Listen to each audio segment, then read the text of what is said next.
नवी मुंबई महानगरपालिकेतील सार्वत्रिक निवडणुकीत प्रभाग क्रमांक 23 ब मधून निवडून आलेल्या भाजपाच्या नगरसेविका रुपाली किस्मत भगत यांच्या नगरसेवक पदाला न्यायालयानं 12 फेब्रुवारी 2026 पर्यंत तात्पुरती स्थगिती दिलीय. या निर्णयामुळे नवी मुंबईतील राजकीय वर्तुळात मोठी खळबळ उडाली असून भाजपाला हा मोठा धक्का मानला जात आहे. नगरसेविका रुपाली भगत यांच्या पतीनं केलेल्या कथित अनधिकृत बांधकामाच्या प्रकरणात त्यांच्या विरोधात निवडणूक लढवलेल्या उमेदवार अश्विनी माने यांनी न्यायालयात याचिका दाखल केली होती. या याचिकेवर सुनावणी करताना न्यायालयानं रुपाली भगत यांच्या नगरसेवक पदावर तात्पुरती स्थगिती घालण्याचे आदेश दिलेत.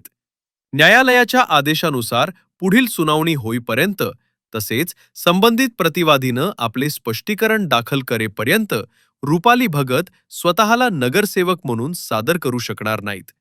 तसेच नगरसेवक पदाशी संबंधित कोणतेही अधिकृत कामकाज करण्यास त्यांना मनाई करण्यात आलीय, असा स्पष्ट आदेश न्यायालयानं दिलाय. या प्रकरणात न्यायालयानं सर्व प्रतिवादींना कारणे दाखवा नोटीस बजावली असून ही स्थगिती कायमस्वरूपी का करू नये याबाबत त्यांचे म्हणणं सादर करण्याचे निर्देश दिलेत. या नोटिसीची पुढील सुनावणी 12 फेब्रुवारी 2026 रोजी निश्चित करण्यात आली आहे.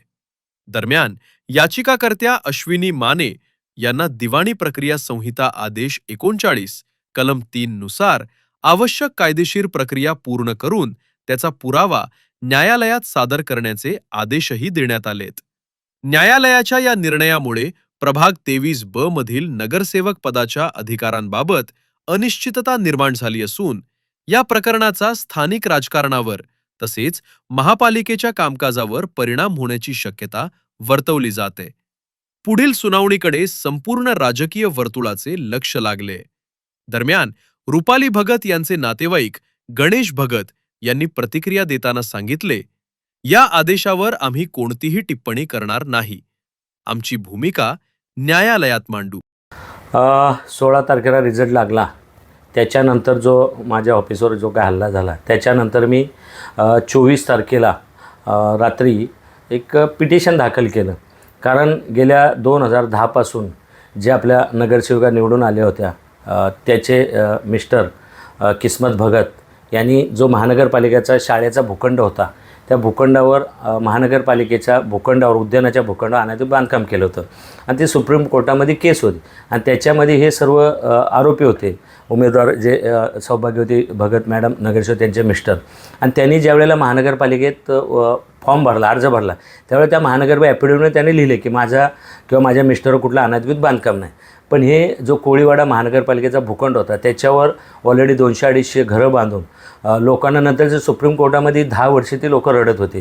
त्याच्यानंतर सुप्रीम कोर्टाने तो महानगरपालिका तोडला आणि त्याच्यामध्ये त्यांचे मिस्टर आरोपी होते. म्हणून आम्ही 14 तारखेला महानगरपालिका निवडणूक झाल्यानंतर 10 दिवसाच्या आत उमेदवाराच्या विरोधात समजा भगत मॅडम यांच्या विरोधात माझी मुलगी उभी होती आणि मग मी मुलींनी त्या ठिकाणी 14 तारखेला बेलापूर कोर्टामध्ये सिव्हिल जज senior division Belapur KN Patnegiri madam होते त्यांच्याकडे आम्ही दाखल केला. त्यानंतर कालच परवाच्या दिवशी ज्यावेळेला कोर्टाने ऑर्डर दिली आम्हाला की सदर जो समोरचा उमेदवार आहे त्यांच्या पतीने नवी मुंबई महानगरपालिकेच्या भूखंडावर अनधिकृत बांधकाम केलं म्हणून त्यांना स्टे दिला आणि त्यांनी त्या स्टेमध्ये असं म्हणले की उद्या परवा जे काय महानगरपालिकेची कुठली निवडणूक आहे महापौर असेल स्टँडर्ड कुठल्या त्याच्यामध्ये सदर उमेदवार जो निवडून आलेला तो त्याच्यामध्ये सहभागी होऊ शकत नाही. त्यानंतर आज सकाळी आम्ही रिट पिटिशन दाखल केली. रिट पिटिशन म्हणजे कॅवेट दाखल केली की त्यांनी सांगण्याचं तात्पर्य हेच आहे की ह्या ज्या गोष्टी झाल्या त्या नवी मुंबई महानगरपालिकेच्या भूखंडावर आणण्याचं बांधकाम झालं म्हणून आम्ही ही पिटिशन दाखल केली होती आणि कोर्टाने त्या ठिकाणी समोरच्या उमेदवाराला स्टे दिलेला आहे. पुढची भूमिका काय असणार आहे? पुढची भूमिका हीच आहे की एक बाप म्हणून माझं कर्तव्य होतं. ज्यावेळेला माझ्या मुलगी 16 तारखेला हरल्यानंतर जो माझ्या ऑफिसवर हल्ला झाला आणि त्या हल्ल्याच्या शेवटी मनामध्ये एक बाप एक मुलगी हरल्यानंतर जे बाप असतो त्या मनामध्ये एक राग नव्हता, एक मनामध्ये अशी हे झाली की माझी मुलगी एवढी सोन्यासारखी मुलगी हरल्यानंतर तुम्ही माझ्या पुतणीवर हल्ला करता, मारामाऱ्या करता, विजय मानेचे मर्डर करू त्या नेचर माझं. आणि ही शेवटी लोकशाही आहे. लोकशाही म्हणण्यापेक्षा माझ्याकडे जे पेपर आहे त्यांनी 2010 साली महानगरपालिकेच्या भूखंडावर उद्यानावर सेक्टर 16 कोळीवाड्याच्या बुद्धावर तिघा भावांनी जो रावेची बिल्डर त्याचे रितसर रजिस्टर ॲग्रीमेंट केलं आणि ते ॲग्रीमेंट करून लोकांकडून बिल्डरकडून पैसे घेतले महानगरपालिकेत. त्याच्यावर तो भूखंड मानला ना, शेकडो लोकांना त्याचे पैसे. आज लोक रस्त्यावर आलेले आहेत आणि तो मनामध्ये पुढची भूमिका आमची हीच असणार आहे की आयुष्यामध्ये विजय माना हा कधी राजकारणासाठी जन्म झाला नाही, पण जो काय माझ्या मनामध्ये माझ्या मुलीला हरल्यानंतर जो माझ्या मनाला जो त्रास झाला, एक बाप म्हणून मी माझी भूमिका घेतलेली आणि येणाऱ्या काळासाठी एक मुलीसाठी एक बाप म्हणून पुढे लढत राहणार. तुम्ही काय पुढे त्यांची जे नगरसेवक निवडून आले आहेत ते रद्द करण्याची मागणी करणार आहात का? नाही, सुप्रीम कोर्टाने त्यांच्या ॲफिडेविटमध्येच त्यांनी लिहून दिले. ज्यावेळेला त्यांनी अर्ज दाखल केला सन्माननीय नगरसेविका भगत मॅडम यांनी की माझं कुठं जर अनधिकृत किंवा माझ्या पतीचं भेटेल, हे तर रितसर पेपर आहे, तुम्ही बघितलं असेल, रितसर ॲग्रीमेंट आहे ते, असं काही नाही की कुठलं बोगस आहे किंवा काय. ह्याच्यामध्ये त्यांचं रितसर ॲग्रीमेंट आहे 2010चं आणि त्याच्यामध्ये त्यांच्या मिस्टरांचं ऑलरेडी अनधिकृत बांधकाम आहे आणि ते अनधिकृत बांधकाम करून जाऊ द्या, पण त्याच्यामध्ये शेकडो लोक रस्त्यावर आले, रिक्षावाले, दूध टाकले. त्या गोरगरिबांना कुठं तर न्याय मिळेल. हे डॉक्युमेंट्स तुम्हाला कुठून भेटले? हे डॉक्युमेंट आम्ही माहितीच्या अधिकारात रजिस्ट्रार ऑफिसमधून काढले.